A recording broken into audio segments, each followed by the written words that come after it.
అందరికీ నమస్కారం. యూట్యూబర్స్ కంటే ఇన్స్టాగ్రామ్ లో రీల్స్ చేసే వాళ్ళందరికీ నమస్కారం. ఇక్కడ జరిగేది ఏంటంటే అన్యాయంగా మా ఇల్లు అయితే తీసేస్తున్నారు.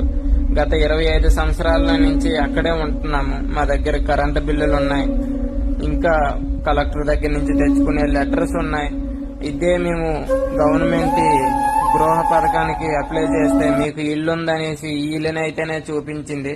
ఇప్పుడు ఏమనిసి ఇదే ఇల్లు మీద ఆ పేపర్లు చూపిస్తే అవి చెల్లవంటున్నారు. కలెక్టర్ దగ్గర నుంచి తెచ్చిన లెటర్లు అవి చూపిస్తే అవి చెల్లవంటున్నారు. మా అమ్మమ్మ మా తాతయ్య వికలాంగులు, వాళ్ళకి రూపాయి ఆదాయం లేని పరిస్థితి. అన్యాయంగా రోడ్డు మీద పెట్టేశారు మమ్మల్ని.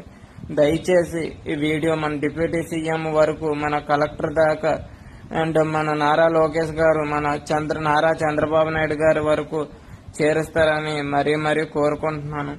మీరే నాకు సపోర్ట్ చేస్తారని కోరుకుంటున్నాను. లైక్ కొట్టకపోయినా పర్లేదు, షేర్లు చేయండి. Thank you.